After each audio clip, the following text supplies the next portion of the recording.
average of 97 of 95. Our first honor, Kilian Jasper Monterreal.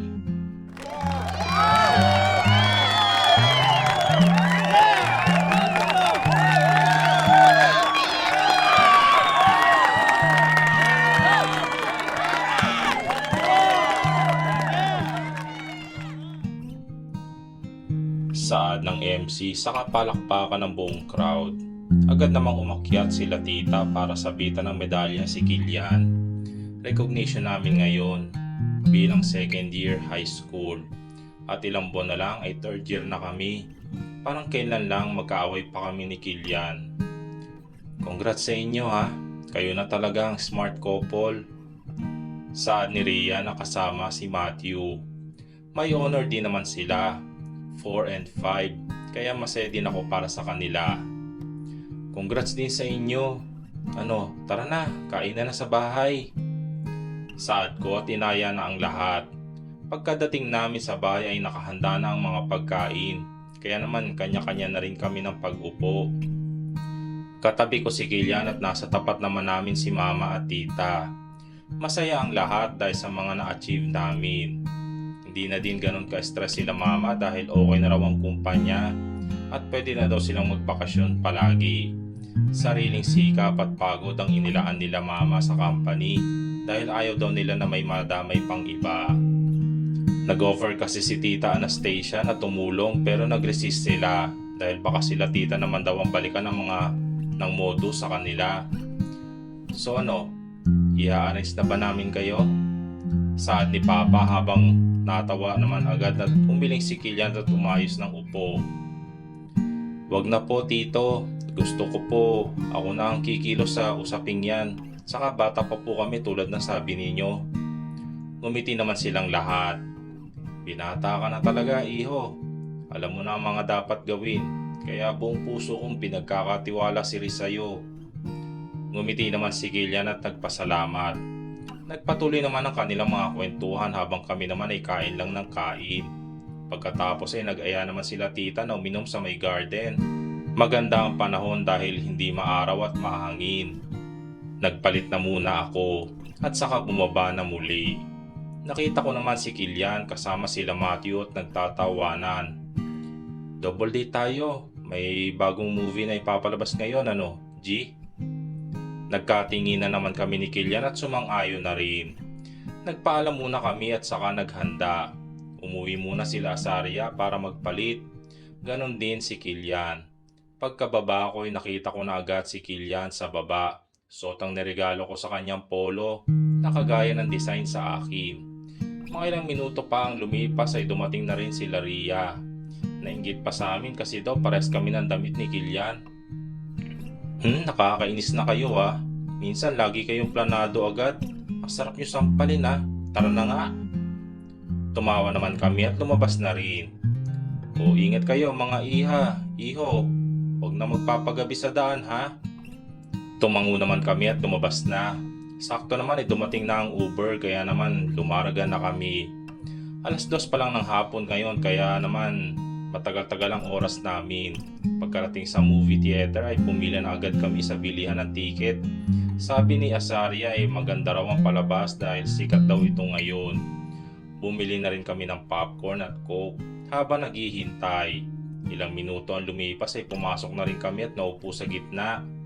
Naiyak naman kami dahil ang kwento ay paghihiwalay ng magkasintahan dahil ayaw ng mga magulang nito ang kasintahan. Pero sa huli ay naging sila muli at pinili nilang na manirahan bilang simpleng mga tao kaysa maging marangya. Pero hindi mo naman kapiling ang tunay na tinitibok ng puso mo. That's what you call unconditional love. Ang ganda, hindi ba? Tumango naman ako habang nagpupunas pa rin ng luha. Nandito kami sa washroom at nag-aayos ng sarili. Pero wag naman sana mangyari yan sa atin Ang hirap kaya. Tumango-tango naman ako at hinaya na siya lumabas. Nakita agad namin ang dalawa na magkausap. Nang makalapit na kami ay tumigil na rin sila. Anong pinag-uusapan ninyo? Saad ni Rhea. Umiling-iling naman silang dalawa kaya siningkitan namin sila ng mata. Siguro natiten sila na baka makita natin ang mga babae nila dito, no? Napakulot naman ang noon nilang dalawa kaya lalo namin sila siningkitan. Hoy, wala kaming babae ah. Ikaw, napaparanoid na naman kayo ah. Pinag-uusapan lang namin yung palabas. Napahirap naman kami at hindi pa rin makapaniwala. Ngumiti naman sila at ginulo ang mga buhok namin. Naglilibot kami ngayon sa tabing mall at tingin na tingin ng mga bagong labas na libro sa bookstore. Hindi ko napansin na sa tabi ko lang pala si Kilian at nakatingin din sa librong hawak ko. Nagpupuyat ka pa din ba, kakabasa? Tanong niya sa kakuha ng libro at tiningnan ang presyo nito. Hindi na ako nakakapagbasa kasi hindi na ako nagpupuyat. Siguro pag may time siguro. Ngumiti naman siya at kumuha din ng isa. Babasahin ko din ito. Mukhang maganda. Wala ka na ba ibang gusto? Umiling naman ako at sumama na rin sa kanya papuntang counter. Tumigil muna kami sa isang resto at kumain. 6 PM na pala kaya naman dinamihan na namin ng pagkain. Naglaro muna kami ng arcade at saka naisipan ng umuwi.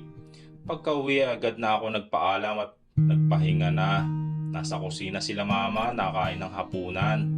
Pagkagising ko ay nakita ko si mama na may tinutupi. Kaya naman kinusot ko ang mata ko at nakita ko na naglalagay siya ng mga damit sa maleta. Agad naman ako naalarma at lumapit sa kanya na may malalaking mata. Ma, bakit mo iniimpake mga damit ko? Ayoko. Natawa si mama dahil sa pagpapanik ko. Ano ka ba, may business trip tayo. Hindi kita iuwi sa Pilipinas. Huwag kang OA ah. Nakakahinga naman ako ng maluwag at nagsuklay ng buhok. Saan naman po ilang araw? Pwede po ba isama si Kilian? Umiling naman si mama at isinara na ang maleta. Mag-ayos ka na at bumaba na. Kakain na tayo. Bukas pa ang flight. 3:00 ng umaga. Napanganga naman ako sa aga ng flight namin. Sige po. Saad ko at nagtungo na sa banyo para gawin ang aking routine. Agad na ako nagtungo ng hapag para sumabay kila tita. Nag-uusap naman sila sa business trip namin bukas. Kaya umupo na ako at nakinig na lang. 1 week kayo doon sa France. Kung ganon, ako lang mag-isa dito. May tampong saad ni tita. Huwag ka na magtampo, 1 week lang naman eh. Saka bibili na lang kami ng mga pasalubong para sa'yo. Wala nang nagawa si tita kaya kumain na lang sila muli. Pagkatapos ay agad naman ako umakyat at nag-isip ng gagawin. Nagitla naman ako na tumulog ang aking cellphone. Agad ko naman sinagot si Kilian. Good morning. Anong gawa mo? Nagmusal ka na ba? Uy, good morning din. Oo, kumain na ako eh. Ikaw? Eto, kakatapos lang. Saad niya at natahimik kami saglit. May magkita tayo, may sasabihin ako sa'yo. Sige, saan mo gusto? Doon sa may mga padlocks. Sige na, chat na lang kita pag nandun na ako ha. Sige, bye. Ingat ha. Saad niya at saka pinatay na ang tawag. Agad na akong kumilos at naligo. Simpleng t-shirt at palda lang ang suot ko at pinaresan ko ng black sneakers. Saan ang lakad mo anak? Saad ni Papa na nakaupo sa sopa at nagbabasa ng dyaryo. Magkikita po kami ni Kilian. Ayos lang po ba? Sabi ko at sabay lapit kay Papa. Oo naman anak, 1 linggo din kayo hindi nagkikita. Sige na. Ngumiti naman ako at humalik na sa pisngi ni Papa. Sakto naman dumating si Mama na may dalang kape. Narinig ko pa ang tanong ni Mama na humayo na ako palabas.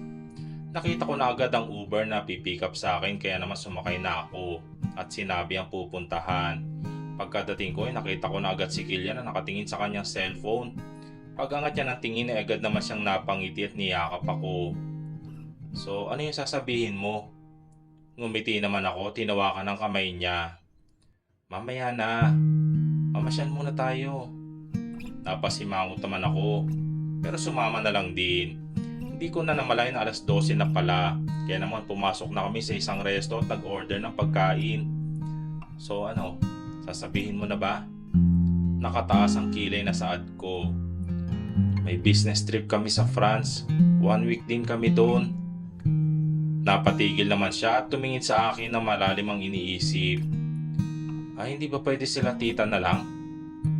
Saad niya habang nakakunot ang noo. May gagawin daw kasi ako eh. Saad ko pero hindi pa rin nawala ang kunot ng kanyang noo. Hindi ba ako pwedeng sumama dyan? Agad naman akong umiling kaya lalo siyang napasimangot. Huwag ka na malungkot, 1 linggo lang naman eh. Tatawag na lang ako palagi. Sabi ko at nag-pinky swear. Nakita ko pa ang munting pag-iirap niya at saka naki-pinky swear na rin.